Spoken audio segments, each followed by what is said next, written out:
कोलकाता के हुगली नदी के किनारे बसे आखिरी मोहल्ले में एक पुराना 2 मंजिला घर था जिसमें संजीत और काजल रहते थे। उनकी शादी को लगभग 2 साल हो चुके थे। उनकी जिंदगी बहुत शांति और प्यार से भरी हुई थी। लेकिन शादी के कुछ साल बाद संजीत ने महसूस किया कि काजल में धीरे धीरे एक अजीब सा बदलाव आ रहा है। पहले के मुकाबले अब वो बहुत ज्यादा खामोश रहने लगी है। लगभग हर रात को वो कई घंटों तक बालकनी की रेलिंग पकड़कर हुगली के काले पानी को घूरती रहती थी, मानो कुछ बहुत ध्यान से सुन रही हो।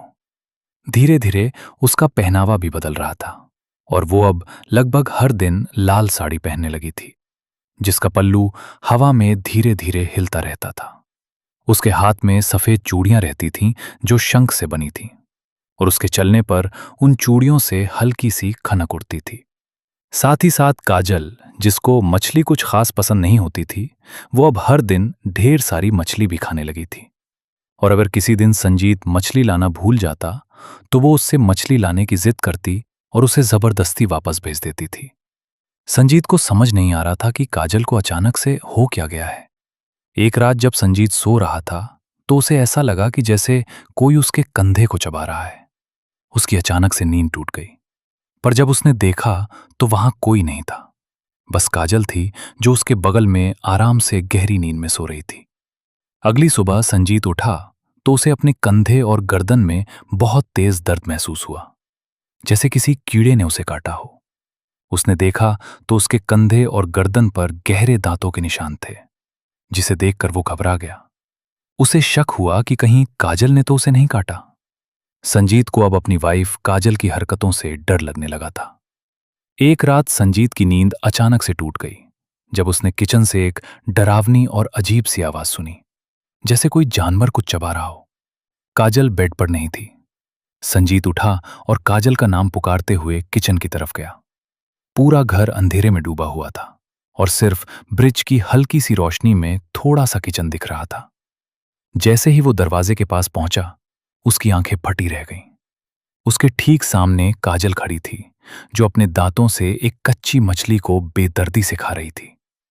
मछली का खून उसकी उंगलियों से टपक कर फ्लोर पर गिर रहा था और उसके होंठ और दांत खून से सने थे। अचानक काजल ने अपनी गर्दन संजीत की तरफ घुमाई। उसकी आंखें एकदम लाल थीं। संजीत का दिल जोरों से धड़कने लगा और उसके देखते ही देखते अचानक से काजल शेर की तरह कूदते हुए उसके सीने पर चढ़ गई। संजीत नीचे गिर गया। उसने देखा कि काजल उसके ऊपर झुकी हुई है और अपने लंबे दांतों से उसका खून पी रही है। संजीत पसीने में लथपथ हिल भी नहीं पा रहा था।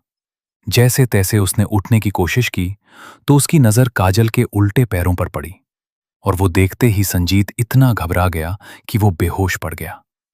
अगली सुबह जब संजीत की आंख खुली तो वो अपने बेड पर आराम से सो रहा था और सब कुछ बिल्कुल नॉर्मल लग रहा था।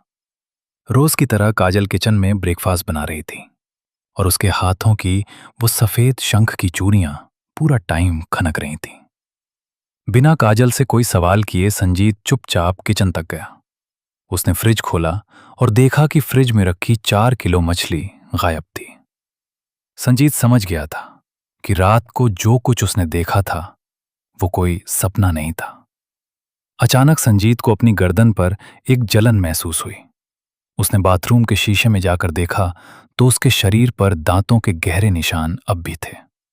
ये सब देखकर संजीत का दिल जोरों से धड़कने लगा। वो इतने दिन से एक ही घर में किसके साथ रह रहा था, क्योंकि वो औरत काजल नहीं हो सकती थी। बिना वक्त गवाए संजीत उस दिन सीधा शोभा बाजार के एक पुराने तांत्रिक के पास गया। लोगों का कहना था कि वो तांत्रिक बुरी आत्माओं को पहचान कर उन्हें वश में कर सकता है। संजीत ने उसे अपने साथ घट रही सारी बातें बता दी। तांत्रिक कुछ देर तक चुप रहा, फिर आंखें बड़ी करके बोला, तुम्हारी बीवी पर शाकचुन्नी सवार है। उसने बताया कि शाकचुन्नी एक बहुत भयानक डायन है। वो औरत जिसकी शादी से पहले वो मर जाती है। वो एक ऐसी आत्मा बन जाती है जो शादीशुदा औरतों के शरीर में घुसकर उनकी जिंदगी जीने लगती है और अपनी ख्वाहिशें पूरी करने लगती है, और फिर धीरे धीरे घर के आदमी का खून पीकर वो उसे कमजोर बना देती है। तांत्रिक ने यह भी कहा कि जब तक वो संजीत के शरीर से खून की एक एक बूंद न खत्म कर दे, वो कहीं नहीं जाएगी। उसने संजीत को आगाह किया कि अगर जरा भी देर हुई तो वो आत्मा उसे मार देगी। संजीत को उस तांत्रिक की बात पर पूरा यकीन था। उसने भी बचपन से शाक चुन्नी के कई किस्से सुने थे, लेकिन उस दिन से पहले उसे यह सब काल्पनिक लगता था। पर उस दिन नहीं, वो उस तांत्रिक को लेकर सीधा अपने घर चला गया। शाम ढल चुकी थी, अंधेरा होने को आया था। तांत्रिक मंत्र पढ़ते हुए घर के अंदर घुसा। घर का तापमान अचानक गिरने लगा। एकदम से बहुत तेज ठंड हो गई। ड्राइंग रूम में चुपचाप खड़ी काजल की आंखें धीरे धीरे खून सी लाल होने लगीं और उसकी चूड़ियां तेजी से खनकने लगीं। जैसे जैसे मंत्र तेज हुए, काजल तेज गुर्राने लगी और एक झटके में उसके बाल बिखर गए और उसका पूरा चेहरा गुस्से से भर गया। ऐसा लग ही नहीं रहा था कि वो काजल हो। वो शाक चुन्नी डायन में बदल चुकी थी। तांत्रिक ने मंत्र और तेज पढ़ना शुरू कर दिया, लेकिन ऐसा लग रहा था कि उस शाक चुन्नी पर कोई असर ही नहीं हो रहा है।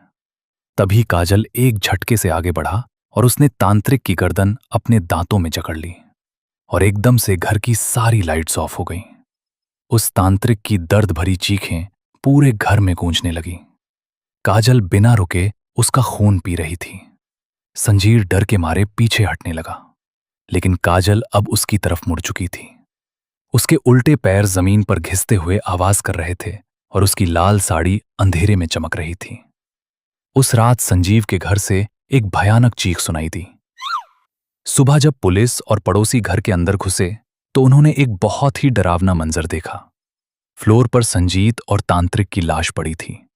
उनके शरीर पर गहरे बाइट मार्क्स थे और सबसे अजीब बात यह थी कि उनका शरीर एकदम सफेद पड़ा था, मानो खून की एक बूंद भी नहीं बची हो।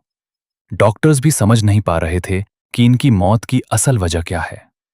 उस दिन के बाद से काजल कहीं नहीं मिली।